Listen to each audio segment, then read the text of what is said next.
이 시간을 허락하신 하나님 감사드립니다. 매 순간 주님을 잊지 않게 하시고 그 순간이 온전한 삶으로 이어지게 하소서. 우리의 회복이 진정한 믿음의 삶으로 연결되어 순종으로 이어지는 참된 믿음의 사람이 되게 하시고 두려움을 떨쳐버리고 주님의 약속만을 붙들도록 도와주시옵소서.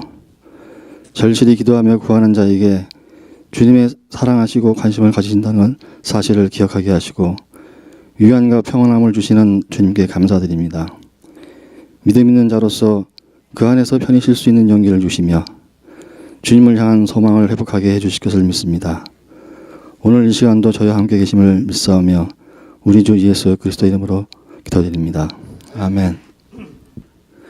6년 전만 해도 그 눈만 뜨면은 술로 시작해서 술로 하루를 마무리했던 중독자가 이젠 술 없이도 살 수 있으며 하루를 계획하고 정상적인 생각과 생활을 할 수 있어서 너무 감사하게 생각하고 있습니다. 한 24시간 술 기운이 내 혈관 속을 타고 다니 아니면은 정상적인 생활을 그나마 할 수 없었던 저였습니다.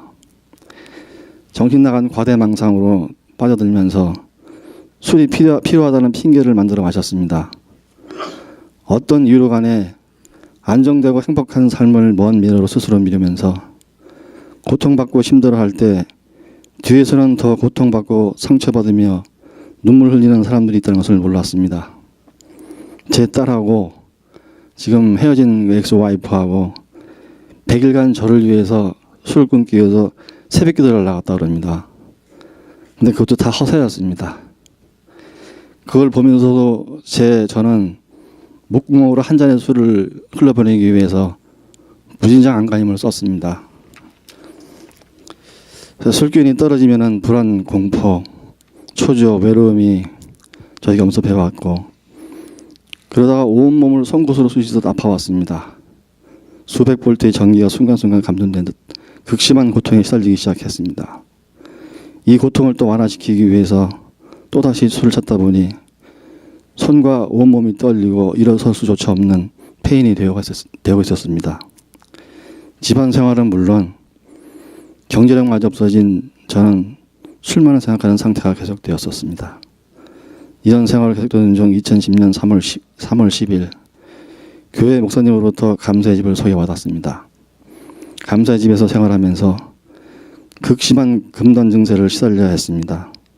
무릎 밑으로 말초 신경이 죽어가며 감각이 무뎌지고 제대로 걷지조차 힘들어서 침대에 누워 하루하루를 보내는 상태였었습니다. 이불을 뒤집어 쓰고 얼굴을 덮은 작은 공간이 내 세상의 전부였었습니다. 그 공간에서 혼자만의 세상을 상상하면서 점점 극심한 우울증으로 빠져들었습니다. 새로운 삶에 대한 두려움과 지금 처해 있는 현실에서 벗어나고 싶고 책임감에서 빠져나가고 싶은 심정으로 단주를 수없이 결심했지만은 번번이 실패하고 좌절해야만 했고 또 다른 실패에 대한 두려움과 후회로 자신조차 믿지 못하는 상태가 되었습니다. 이 무렵에 12단계를 접하게 되었고 그 단계를 하면서 자신을 실패자로 비하하지 말고 항상 실패를 맞을 각오와 준비를 하고 또다시 실패가 이견되면은 더 상처가 커지기 전에 빨리 단념해야 하는 것을 알았습니다. 술만 알고 살아왔던 뒤엉킨 삶을 다시 정리하고 나 자신의 과거를 회복시키기 위해선 회개와 희생적 각오가 필요했음을 알게 되었고 실패란 단어 대신 시행착오였다는 희망적인 생각을 갖게 되었습니다. 되돌릴 수 없는 순간들 앞에서 최선을 다하는 그 자체가 제 삶을 따뜻하게 하며 후회 없는 삶을 만들어가는 것이라 생각했습니다. 이렇게 하다 보면 어쩜 저의 삶 자체가 고통일지도 모르지만은 그래도 참고 인내하며 최선을 다할 때 하나님께서는 저의 술 중독 문제뿐만 아니라 나의 모든 삶을 회복시켜 주시고 술 중독자가 아닌 성숙된 한 인간으로 다시 태어날 수 있도록 인도해 주심을 믿습니다. 그리고 저를 기대 속에 바라보고 있는 분들과 제가 제 자신을 기대 속에 바라보고 있는 나 자신 또한 실망시키지 않겠습니다. 과거의 깊은 상처로 인해 몸과 마음이 많이 아팠습니다. 하지만 그 상처를 이겨내고 극복했습니다. 몇 번 넘어졌는지는 중요하지 않습니다. 또 몇 번 일어섰는지도 중요하지 않습니다. 이러한 경험들이 우리를 더 강하게 만들었습니다. 이제 실망을 다스리는 법을 알게 되었고, 그래서 이제는 어느 것도 우리를 쉽게 넘어뜨리지 못할 것입니다. 왜냐하면 지나간 어제와 오늘, 현재, 그리고 다가올 내일은 어제 같은 내일이 아니기를 노력하며 오늘같이 내일이 아니기를 바라면서 순간순간 최선을 다하고 있기 때문입니다. 그런 힘이 나오는 것은 우리에겐 할 수 있다는, 하면 된다는 능력과 근신하는 마음이 있기 때문입니다. 언젠가 간증에서 드린 말씀을 다시 한번 하고 싶습니다. 남들이 가지고 있지 않는 중독이란 무거운 짐을 다른 이들보다 하나 더 짊어지고 갑니다. 심한 삶은 험한 물결 속에서도 이 짐을 하나 더 얹었기에 거친 파도에서 휩쓸리지 않고 건널 수 있었고, 인생의 바퀴가 헛돌 때 이 짐이 하나 더 있음으로 해서 그 무게로 빠져나올 수 있었습니다.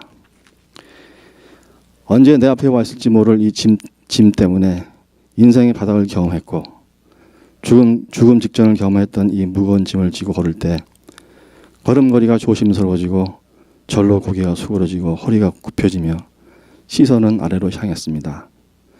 그러고 보면 내 등의 짐은 제 자신의 선물이고 스승이었습니다. 또한 하나님의 상급이었습니다. 그리고 현재의 환경에 최선을 다하는 제 모습에 감사하고 있습니다. 회복이 무엇인가를 깨닫고 실천할 수 있다는 저의 소중한 신뢰와 이 모든 것을 남과 나눌 때 나 또한 살 수 있다는 정신이 저의 자존심이라 생각하고 지키며 살겠습니다. 그리고 인내로 삶을 극복하신 어느 한 분을 소개하고자 합니다. 그 회사 이름은 얘기 안 드리겠습니다. 미국에서 일어난 일인데요. 뇌성마비 장애를 앓고 있는 빌 씨라는 분이 계십니다. 그 어머니와 함께 오랫동안 취업자유를 구해보지만은 매번 거절당했습니다. 영업사원을 모집하는 생활용품 회사에서도 역시나 빌 씨는 거절당했습니다.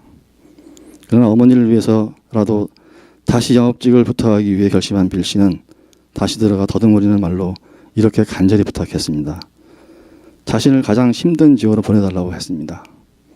아무도 원하지 않는 곳으로 보내달라고 애원했습니다. 드디어 빌 씨는 그 생활용품사의 영업사원으로 취업하게 됩니다. 회사에서 손해날 것이 없으니까 한번 해보라는 생각이었었고, 안 되면 뭐 말지 하는 생각이었었습니다. 어머니는 빌 씨가 영업사원 가방을 들고 나오는 모습을 보고 이렇게 말합니다. 주님을 찬양합니다.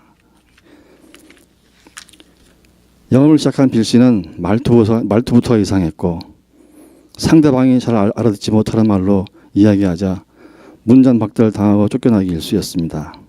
심지어는 구걸하러 왔다는 소리까지 들었었습니다. 어떤 고객은 약간의 돈을 주며 동정하기까지 했습니다. 그러나 빌 씨는 저는 동정은 필요 없습니다. 그리고는 자리에서 일어나 나왔습니다. 그리고 어머니가 매일 싸주시는 점심 샌드위치 먹는 빌 씨는 샌드위치에 써있는 글을 읽게 됩니다. 인내. 그리고 그 뒤에는 또 인내 이렇게 써 있었습니다. 빌 씨는 어머니가 있어서 모든 시련을 견딜 수가 있었습니다. 어느 날 어머니께서 집 밖을 나가시면 길 잃고 헤매시기가 일쑤였고, 기억력조차 잃어가시는 어머니를 뵙는 순간 어머니에게 무슨 문제가 생겼다고 직감하게 됩니다. 그리고는 이제부터 어머니의 도움 없이 혼자 살아야 한다는 현실을 깨닫게 됩니다. 빌 씨는 그 뒤부터 영업에 최선을 다하며 혹독한 홀로서기를 견디기로 결심합니다. 그 뒤부터 지금처럼 현실을 받아들이며 최선을 다하게 됩니다. 그 뒤 많은 물건을 팔고 하루도 빠짐없이 문을 두드리는 빌 씨의 성실함을 알아보는 고객들이 늘어갔습니다. 빌 씨는 사람들의 거절을 더 좋은 상품을 가지고 와달라는 신호로 여기며 새로운 상품이 나올 때마다 그들을 다시 찾아가 최선을 다했습니다. 빌 씨의 이러한 인내는 24년 동안 계속 이어졌습니다. 그리고 24년 후 어느 날 회사에서 최고의 영업사원의 상을 받게 됩니다. 올해의 영업왕으로 빌 씨는 뽑힌 것입니다. 쓸 수 없는 오른손을 뒤로 감추고 왼손에는 무거운 가방을 들고 매일 불편한 몸으로 10마일 이상을 걸었던 영어방 빌씨, 수많은 고객에 감동을 줬던 그의 성품은 인내하며 최선을 다하는 값진 열매였습니다. 생활용품 회사에서 그가 남긴 실적은 지금도 깨지지 않고 있답니다. 사람들은 그들이 되어야 할 사람으로 대하고 그들이 될 수 있는 사람이 되도록 도와주라는 말이 있습니다. 느린 걸음이었지만은 절대도 멈추지 않았던 그의 삶은 우리에게 말합니다. 인내하고 또 인내하고 끝까지 인내하라. 보라, 인내하는 자를 우리가 복되다 하나니 너희가 욥의 인내를 들었고 주께서 주신 결말을 보았거니와 주는 정말 자비하시고 긍휼히 여기시는 이시니라. 야고보서 5장 11절 말씀입니다. 게으르고 태평에 보낸 오늘은 내일 흘릴 눈물이 되듯이 오늘 걷지 않으면 내일은 뛰어야 산다고 했습니다. 또한 회복의 눈이 순간의 평안으로 감기게 되면 미래에 향한 회복의 눈은 멀게 되는 것입니다. 한번 생각해 보았습니다. 보상 없는 일은 결코 없고 일 없는 보상도 없습니다. 많은 보상들은 타고난 환경의 어려움을 충분히 참고 견딤으로써 얻어집니다. 우리의 성공에 대한 보상을 받는 것이 아니고 정직하고 신실함을 대한 보상을 받는 것입니다. 지금 현재 무엇인가를 하는 것은 살아있다는 유일한 증거입니다. 결실은 거기에 역경이 섞이지 않으면 완전할 수가 없는 것입니다. 과거의 역사는 미래의 추수를 위한 씨앗이고 우리의 과거는 현재의 아름다운 회복이라는 보상의 열매인 것입니다. 지금 우리 이 회복의 순간들이 나중에는 가지지 못할 일일지도 모릅니다. 정말 나중에는 지금 하지 못했으면 아쉬워할지도 모릅니다. 우리에게는 순간순간 알려주는 신호등이 우리 삶엔 존재하지 않기 때문입니다. 때문에 우리는 이 회복의 순간들을 소중히 생각하고 실천할 때 그것이 삶을 살면서 온전히 최선을 다한 것이라 생각합니다.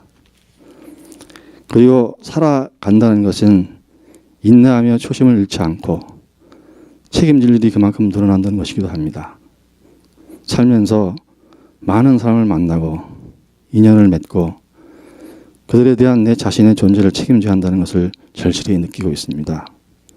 그리고 평안한 바다는 결코 훌륭한 뱃삼을 만들어낼 수가 없습니다. 지금까지 많은 힘든 일을 이겨냈습니다. 이혼의 아픔도 이겨냈습니다. 죽음의 직전의 고통도 이겨냈습니다. 세상의 시련도 이겨냈습니다. 그렇다고 저의 삶의 목표를 일동으로 삼지 않았습니다. 평안함을 누리자고 하는 것은 더더욱 아닙니다. 어쩌면 제 삶 자체가 고통일지도 모르지만 오늘도 죽을 힘을 다해 인내하며 참는다는 것은 정직하게 올바른 정신으로 살겠다는 저와의 약속입니다. 오늘도 참고 인내했습니다. 내일도 그렇게 할 것입니다. 감사합니다.